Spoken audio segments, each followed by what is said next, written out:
What's up, everyone? So I'm just going to get into some loops.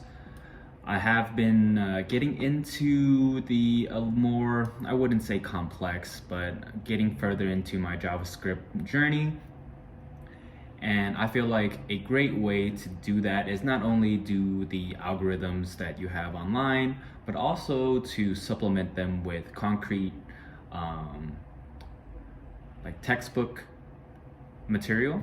And that's exactly what I'm doing. I actually learn better with the textbook, honestly. I like reading through the pages and kind of going back and forth and comparing examples.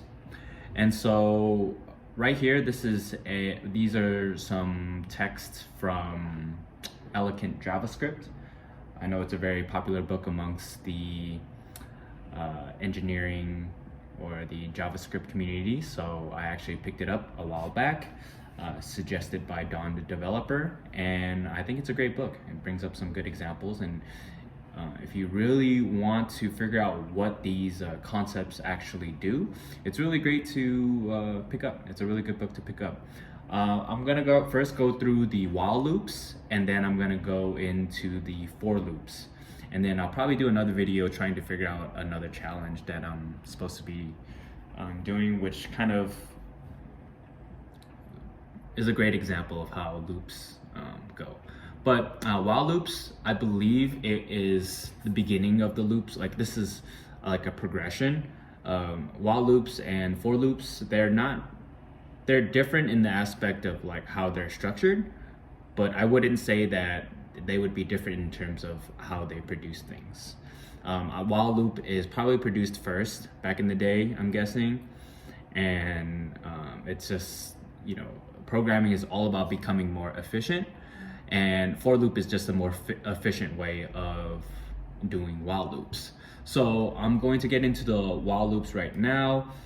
This is the first thing that I was reading about. So when you get into loops,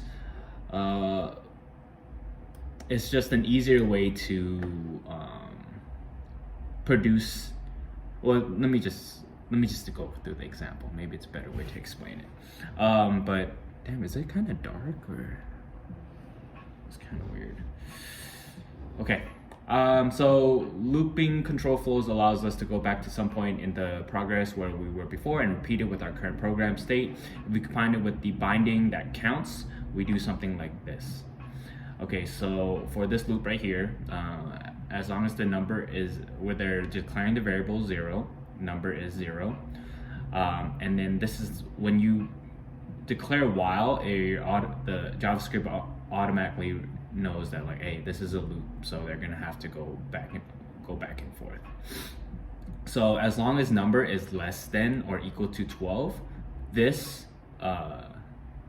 block is what they call it, will execute, and it will continue to execute until number is no longer or is less than or equal to 12.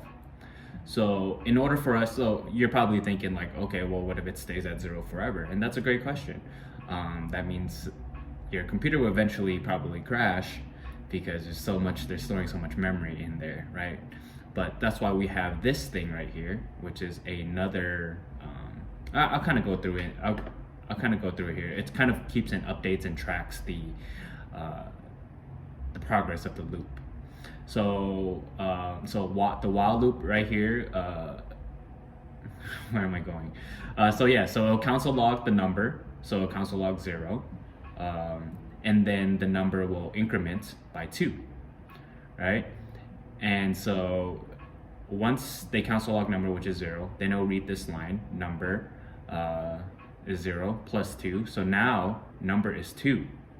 2 is less than 12, and it will execute again, and then 4, and then 6, and then 8, right, etc., etc. So you can see the example here.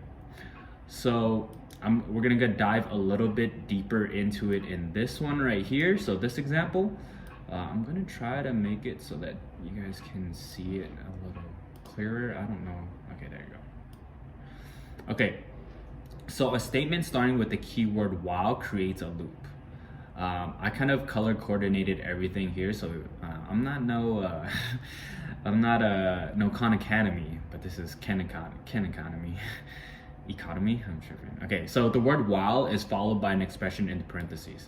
So notice that in this, this is a while structure. I think they call it a structure, or the syntax of a while loop. So the while is followed by an expression in the parentheses. So this, similar to the 12 earlier, it keeps the loop going until it reaches this number, right? Usually this expression is expressed in the form of a Boolean, so true or false. And so as long as it continues to be true, this will continue to execute, okay?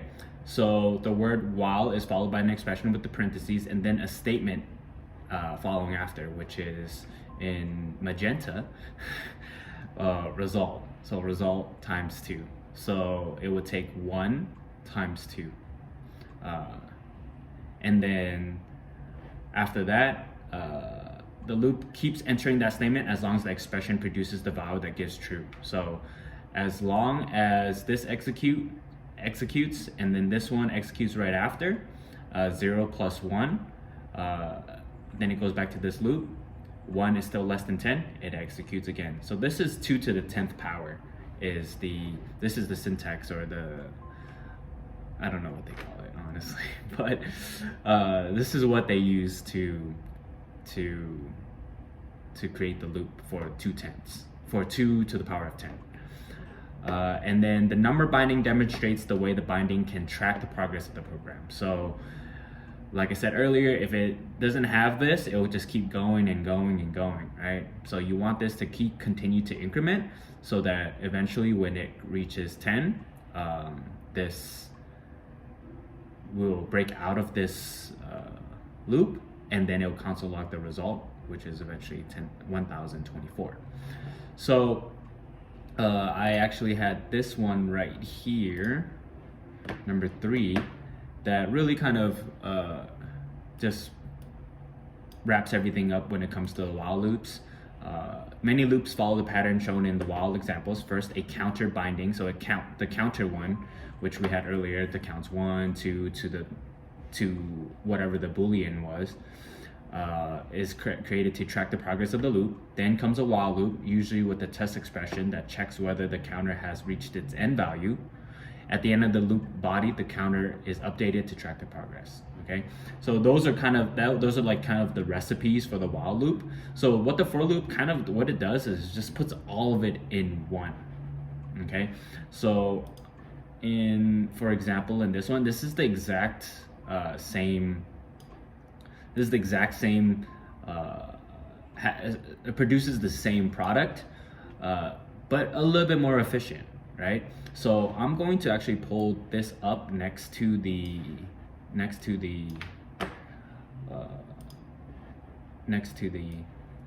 while loop, and you guys can kind of see it's same color coding as the other one, but except this one's going to be white. Okay, so instead of declaring a variable outside of the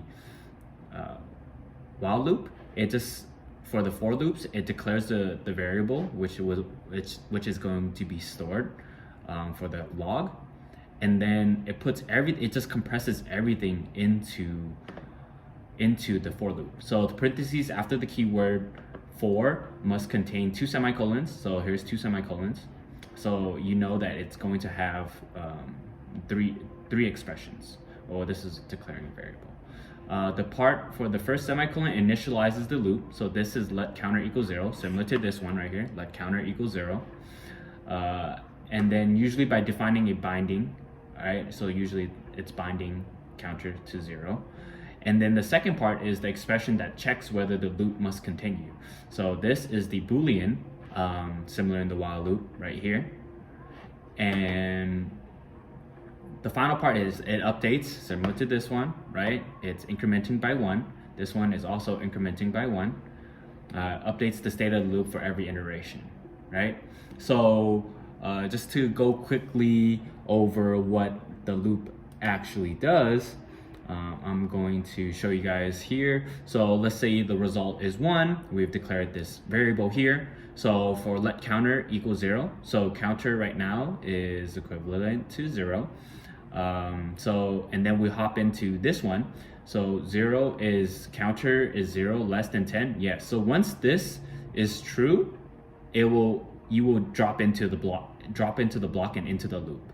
Okay. So now result, it's changing this result. So usually it reads this side first, right? So 1 times 2 equals 2. So now result is 2 within the for loop, right? It's 2 now. Okay. And then if once this is executed, it goes up here and it increments counter by 1. So now counter is equal to 1, and is 1 is less than 10? Yes, it's less than 10. Now you drop back into the loop, and result is, it was 2 earlier, right? Oh wait, result was 1 earlier. Now it is to counter, wait a minute. So counter is 1, drops back into the loop. Result is now 2, because earlier it was 1 times 2, right? So now it's 2. 2 times 2 is 4, right? And it keeps going back and over and over and over and over again until 2 times 2, 3 times 2, 4 times 2, 5 times 2, or 6 times 2, and it keeps going back and forth, right? Until it reaches this number. That's kind of confusing, but so it'll be, it's better when you have like a T diagram. So maybe I should create a T diagram real quick to show you guys how to do it. So that's why it's good to create a T diagram, where I got confused earlier. But so if you create a T diagram right here, I'm just gonna draw it on top because I'm crazy. Okay, so now, so we create a variable for counter, right? So these are the variables, and this is the value, which is confusing. So I'm gonna put value. So counter,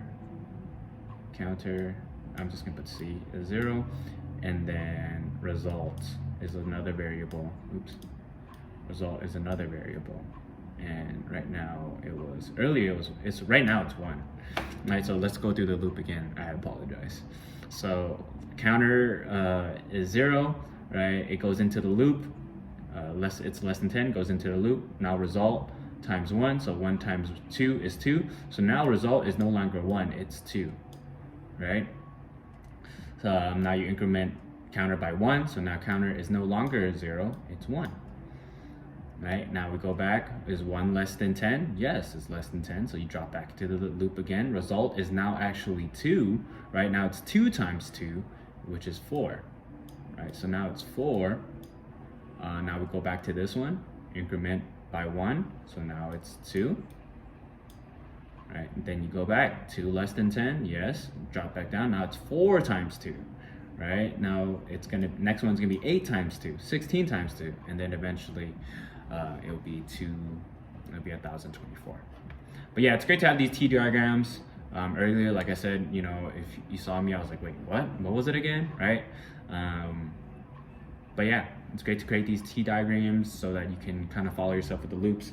Usually you want to turn off your phone too, because like when you're doing loops, you're in the loop, you're in a hole, and once you lose track, you're like, okay, where do I go again, right? So very important. I'm going to do another video of how I'm going to solve a for loop within a for loop, which is going to be really fun, and I'll have a T diagram as well.